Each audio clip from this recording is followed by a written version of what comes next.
So it's this idea that anchoring the soul in memory, when you think about I'm sure you're all familiar with the kind of Kierkegaard idea of being existentially thrown. So people know what I mean by that? Like the kind of existential anxiety of just being put on time, like this escalator, that no matter how rich or poor or how successful you are, everyone has this kind of built-in roller coaster, like, well, I'm in this universe and I've appeared in this century for whatever reason, right? And so I kind of have this feeling, and this happens through religious practice too. It's this connection with an overreaching time, and this idea that the poetic impulse, a lot of writers reach back into their early universe. And I think partly it's to steady yourself from this existential thrownness, right? So imagine you're like, oh no, but then if you put your roots in your mind back into that early universe, it's more like it's like this, right? You kind of and it secures you, and so obviously where I'm from. And a great example of that, is the kind of idyllic goodness of Seamus Heaney's poetry, where he roots himself in Mossbawn, which is kind of like nowhere in the middle of Ulster, very uneventful farming kind of place, but it's his universe, and he brings it to light. And even if your childhood is traumatic, like one of my other idols, Charles Simic. He was kind of escaped Serbia, a kind of war-torn, former Yugoslavia, and he's part American like me, So his childhood's this kind of traumatic phantasmagoria that he roots himself in. So I think this idea about reaching back in memory and kind of anchoring yourself against existential, just fright, is a very powerful thing. Poets obviously do another trick, and they reach back into history, historical type things, and lean into their communities or their place and in the deeper history. And you get a lot of poetry that does that, and even further. You have poetry that roots itself into biblical allusions, or perhaps kind of mythological, places. So I find myself doing that, and I don't know why. It's just part of that poetic impulse. So maybe the idea of this is more to do with poetry versus time. How do we kind of, what's the antidote to this existential kind of crisis? Now, poetry itself, obviously, is, the nature of form, the nature of rhyming, is to do with memory itself, So, on the other sense of things, poetry and poets are like agents of memory. When you think of rhyming kind of exists for memorizing, in a kind of a Darwinistic way, I think of. Even as a wee boy, growing up, there was still this kind of illiterate tradition that was on the horizon of where the older women would say these wee things to help you remember them, like a red sky at night, shepherd's delight. A red sky in the morning, shepherd's warning. And it's just like this, passing of information to remember. Maybe even the reason why even Jesus' parables were said like that is because it's a short piece of information, basically said to illiterate people, very few of which would be able to read and gather information. So there was always that tradition in poetry of being the rememberer, and there's the kind of the bardic tradition in Ireland and in England too. When you think of Chaucer, right, being under the employ of the monarch, or and I think there's always a little bit of an askance look at someone's like the poet laureate of England. It's a bit weird because it's like, oh, we're kind of free from that. We can write our own. We don't just have to waffle about King Charles's birthday.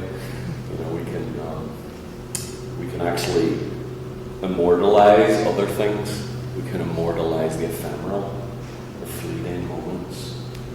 And I think that's where a lot of modern poetry lies. So poetry is always pushing and pulling and fighting against time. And even a lot of the themes of transcendence too, of beauty, is to do with overcoming time too. Even being profoundly present is somehow defeating time. Right? Even in beautiful music performance, you hear Stanley play the guitar, his use of rubato, stretching time, pulling and pushing, kind of creates a timeless moment. The piece starts, and you wake up at the end, and time has stood still by the manipulation of time. And obviously we know scientifically time actually isn't real. And so there's this element of poetry too that is like the invasion of something greater than time, that connects with something in here that is maybe even more real than time itself. So I want to maybe touch and just read a few poems about these things, about maybe my own childhood stuff, and then about maybe presentness in poetry, and maybe even the inspiration or the poetic impulse as being a kind of antidote for the future too, the future fear, because you have these strange things that happen in the poetic world that make you think like maybe your futures already exist and you can relax and you can kind of walk into the rest of your life as the inevitable, the thing that's already there. And so that's my spiel about that in general. So I'll actually start with a wee, it's not really a poem, it's too short to be a short story. I think of it as a bit of a Borgesian ghost story about who Borges is. If you don't, Borges is like the Picasso of literature, a great Argentinian poet and short fiction writer who influenced everything. Movies you see these days, ideas.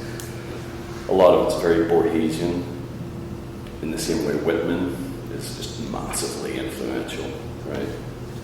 So this is an idea here, this wee kind of fable I'm about to share. And I guess in my imagination it's set in the barley fields behind my house, where my parents actually have a house in that same street now.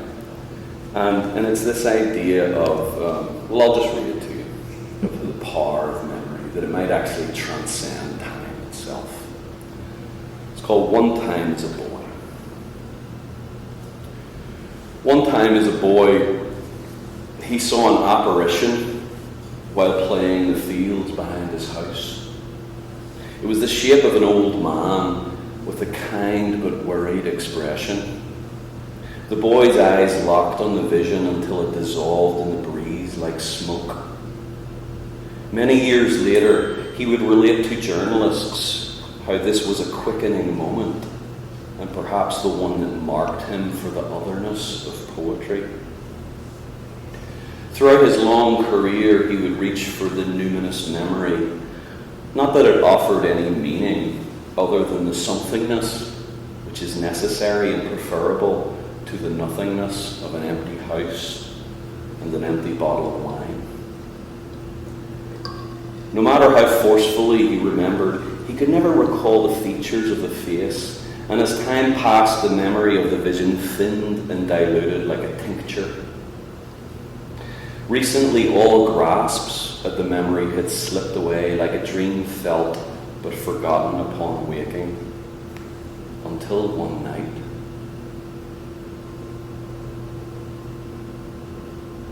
Without trying, and with no drink on him, he slept a great sleep. The rising and falling bellows of his belly aired and stoked a dream so real as to put it far beyond the category of memory. This time, he was really there in the field. The wind ran through the grass as a hand through hair. The clouds shifted upon the field in great macro dapples. He could even smell the wild garlic, the nettles and smoke of his coal-fired town. He felt a great quickening and knew if he turned around he would indeed see the face he saw as a boy. He did turn, and he did see a face, but not of an old man. He saw the face of a little boy, disturbed from his play, staring back up at him in disbelief. Right. So that's an idea, like a Borgesian labyrinth, so like what starts something, what ends it, like a fantasy. Now that same field that I'm talking about, this was my play area as a wee boy. I grew up in a suburb of Belfast, the south of Belfast. It would have been the countryside before the big kind of population explosion in the 60s, where they started to build government houses, places for a new middle class and stuff. You know. And so my dad was the first in his family at 11 to be able to buy a house, and he bought it for £17,000 back in those days. And it was my early universe. And so our wee house, semi-detached, so there was two joined together, which was kind of a middle class thing. It was kind of an up, you're moving on up in the world. To have your own house by itself in Ireland is like, oh, fancy boy over there. It's like, it's an unusual thing. So you're joined to at least one person. And so back in the cul-de-sac, there'd be this wee hill you'd walk up, and there'd be these barley fields, right, as far as the eye could see, just for miles. And when you're a kid, it's even bigger. And so they would harvest barley for whiskey and other things, And you would make these wee mazes with it, in fortresses, and you would roll on it to make pathways. And there would be a bit like Seamus Heaney's Death of a Naturalist poem. There would be a wee path to a pond where you'd collect tadpoles and bring them back in a jar. So this was like I had an amazing childhood when I think about how cloistered my kids are and their computers and I was like wild. It was a wild thing. So we had this kind of beautiful place, and your mum would shout down the street, "Oh, your dinner's ready!" And you would hear her somehow. It's like this, and so you're mothered by your whole street, and you'd be out there in the barley fields. So whenever they would harvest the barley, they would cut it, and there would be left these stalks. Being kids from Northern Ireland, obviously we would weaponize these. Create what we call muck bombs. These would be muck bombs. And so this poem is a little bit, it also mentions the great Antrim painter Basil Blackshaw, who had died, and me thinking about him triggered this poem, because he has this amazing painting just called Field. And it just reminded me of my barley fields. It's kind of a bit Van Gogh-ish. But Basil Blackshaw's great, and it just triggered this wee memory. So this includes things about my childhood, but it also brings in these elements of our situation, the troubles, and this little kind of Protestant street gang. After Basil Blackshaw's Field, it is dirty golden, quoting Van Gogh, without the melodrama of crows, though. Our County Antrim had drama enough. We must pull the gentle out from the rough. I stepped back into my own barley fields up behind Glenarth Drive.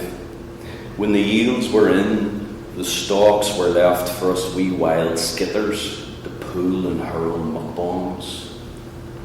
The piled barley bales were commandeered fortresses, our wee bodies the only buttresses. My proudly Protestant street gang dresses its wounds by playing war, confesses their nature, pulling hair from their mother, lobbing chunks of Ireland at each other. So that's that. So some of my early universe poems, obviously the trauma of the Troubles, you can't get away from that. And it's in the geography, it's in the place, even the idyllic things. This is another wee memory. My dad and my grandfather, who was from Aberdeen, they were both fanatics about tropical fish, right? So I grew up being this wee expert in tropical fish. And my granda would breed discus, the kind of the kings and queens of Amazonian freshwater fish. And he was the only person in Ireland that could breed them, and he would sell them to all the wee fish shops. So I grew up with this amazing wonder with fish tanks that still hasn't left. My granda had this cast iron spiral stair up to his attic that they'd converted for the 7 boys. And you'd go up in the dark and there'd be this big 6-foot long fish tank just glowing. And so my dad kind of inherited that from him, and we would have 3 tanks at once, And when my dad would go off and to another country or something, it was my responsibility to feed the discus, and he'd always come home. Did one of the discus die? And then there'd be a brackish water tank and then another trout. So this was an amazing thing in my childhood, and in almost every working class house in Belfast had a fish tank. It's almost they knew intuitively in their own bodies that watching fish would lower your blood pressure. And it was like a kind of a miniature peace process with yourself before the actual peace process could be happen. So there was a place that my dad used to bring me to in Belfast that was just kind of poetically rubbled on both sides from IRA bombs. And there was this building that was left that was a wee tropical fish place. So it was part of my childhood going into this, apocalyptic kind of, and then going into this glowing wonder world, So this is just called the fish shop. No place cherished tropical fish more than Belfast in the 1980s. The blood that wasn't leached by bullets or bombs ran scared through the streets of our bodies. The mood of the city, constant hypertension. So enjoyment of watery creatures was a man's peace process with himself, long before it was proved to be a stress cure. How apt that it was left standing, the shop on Montgomery Street, each side rubble, inside a crepuscular cave, untoppled. Glowing wonder worlds fizz and bubble, tetras, guppies, angels flutter and dart. Life still beating in Belfast's broken heart. So when you reach back, it's like your poetic self puts these things in context too, with the physical distance of being in America, but also the distance of time. You can maybe approach these things with a certain wisdom, or, that's what that was traumatic, but it was also wonderful. And here's another wee early memory. It's just a vague enough memory that I'm so glad I can encapsulate it, that I don't know when it happened. So in the poem, it's just somewhere between 5 and 10. And it was this memory of a basking shark. We were up on the north coast, which is the most beautiful part of Ireland. If you go to the north coast, it's amazing. And there was this wee boat, and it had a rope tied to the tail of a basking shark. And they were kind of harvesting it, for lack of a better word. And in order to kill the shark, they would kind of drown it. And they would drag it backwards. So you had this big, large shark, a peaceful shark, kind of like a plankton eater. But it just obviously stuck in my memory. And the seawater in Ireland is not your welcoming blue, azure, Mediterranean water. It's kind of like this cold green. I have this image of it for a future poem that doesn't exist yet, like absinthe on the rocks. So if you can picture the colour of absinthe, that's what the Irish Sea and the North Sea is like. It just looks cold. It is cold. So this is a very vague memory, but you'll notice that some of these factors can't help but coming into play of identity and the British, Irish, and whatever, all that stuff. Basking shark. Somewhere off the northern coast of Ireland, somewhere between Murlock Bay and Port Stewart, some wind-blown time between my 5th year and my 10th, I witnessed a real basking shark there in the North Sea being dragged backwards against its will through the green, salty sea, claiming no more allegiance towards the Queen than towards Scandinavia. Its tail was tied by a merciless rope. It was dragged backwards against its own breath by a boat smaller than itself. All hope floating away there in the throes of death, there in the cold, translucent, grassless green, the most beautiful murder I'd ever seen. So this guy's got some traumatic childhood memories. No wonder he's so messed up. Now this is something, this is a wee bit of a story. Like I said earlier, like when you're not under the employ of a monarch or a corporation or even the zeitgeist of the moment, a real poet is free, I think. You get to kind of eulogize heroes that maybe wouldn't be otherwise, and I love that. I love that, being able to find, to be a working class hero and to eulogize them as if they were Achilles or Alexander the Great, right? So this is a poem that's along those lines. We have this kind of genius snooker player came from Belfast. I don't even know what snooker is. It's like billiards, but yeah, like pool, but this giant table that's way bigger and smaller pockets. So it became a sport, once television came on it. It's very televisable because it's just a square and you can kind of really enjoy it. But it was a very kind of like, men's cigar room sport, throughout kind of maybe an aristocratic thing even, during the kind of musty Victorian times, right? But there was this amazing snooker player that came out of Belfast. It was a bit dangerous and a bit wild, called Alex Higgins. Alex Hurricane Higgins, right? Because he would play so quickly and he would just clear the table. And in some of the references, just to set you up for that, when you score 100 points without stopping in snooker, it's quite an achievement. It's called a century. You get 100 points in a row, the game's over. And so he would just almost violently put balls in, just like, and he was a bit of a wild man who had a problem with the drink,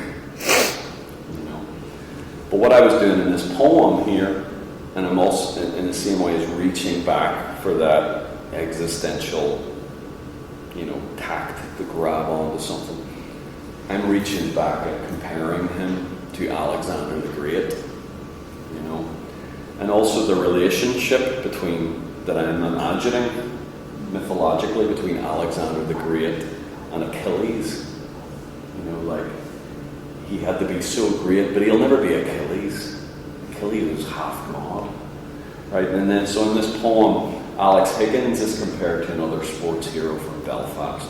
He was like the Mozart of soccer, George Best, right, the guy who Pele said was the best player ever.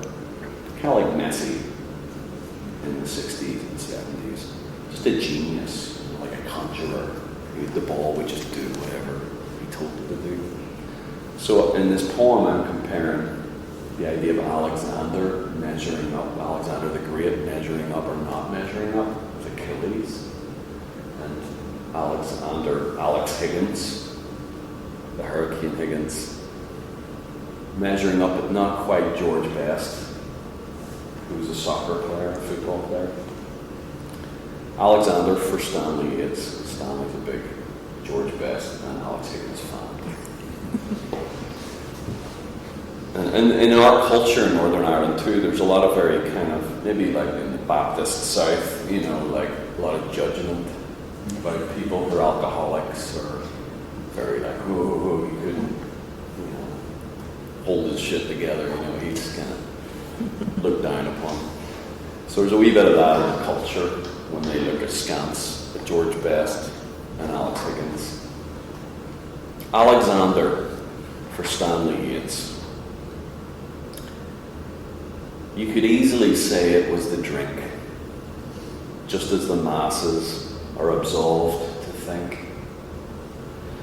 But sedatives for uneasy spirits shouldn't be confused or even merit mention with something deadly as the blues. What were the causes then? Where are the cues? The hard father for whom you tamed the horse? Nah, the real heel was Achilles, of course. If his sphere of influence was singular, it's clear yours would be a scattering of planets, a whip crack through the centuries. Still, too late. He was first, best, and you were, well, great. Still full mortal, still the cold call of death, the closing throat, the ocean's backward breath. So that's me reaching back to a local hero and comparing him with something mythological and maybe grabbing a bit of existential security from that. I don't know. Maybe. Okay, and here's something along those lines too. I also have the comfort of music in my own battle against existential angst. Because music is amazing. Music transcends time, really, you know, in some ways, maybe one of those things that's just more real than time itself. And so, this is a wee poem that kind of compares my guitar to a boat of sorts. A kind of a metaphysical boat that I can travel on and journey on, and it's also with me away from my home and living in a dislocated state. It's like I didn't notice this until I went back home in the summer at one point, that I had a bit of a throb my whole time I've been in America, since my late teens, like a throb of dislocation. You know, when you think of dislocated joint, very uncomfortable, but there's an existential dislocation. I don't know if any of you are being uprooted from your hometown. It's very common in America. But then when you go home, it's like your soul's been waiting for you, like an old dog. And you get put back into your own body again, and you're completely integrated with your early universe. So in this poem, there's a bit of Odysseus, you know, in it, which is maybe reaching back, you know, the same idea, and also my guitar, called Boat. Odysseus left in the early night with half a moon and less than half a crew, some wounded, all stinking of war and gold, star-guided, weary of the fickle gods, with green Ithaca burning in his ribs, the final hedge turn, stabs of mint and sage, Penelope weaving there silently.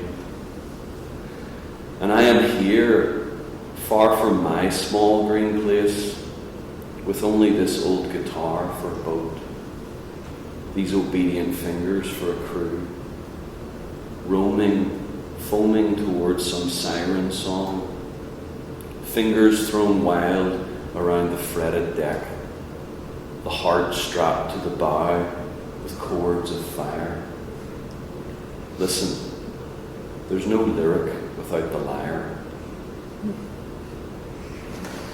So there's this idea that lyric poetry, what we consider poetry, has music in it. David was talking about Homer. Everything Homer did was sung. William Blake sang all of his poetry to the tunes of the day. And that's another level of memory, you know, and so this idea of lyric poetry, lyric poetry. Right, so if I recite something, it's one thing, it might have its own music to it. But if I start just strumming it, right? If I say to you, the blue hills of Antrim I see in my dreams, the high hills of Antrim, the glens and the streams, that's one thing, right?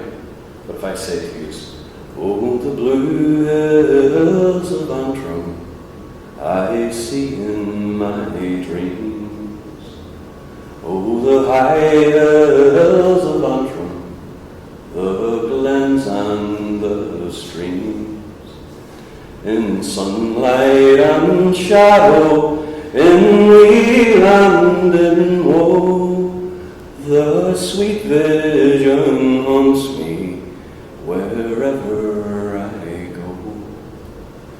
Right, so you have this confluence of music and words that always exists too, to remember. To remember places, to remember times.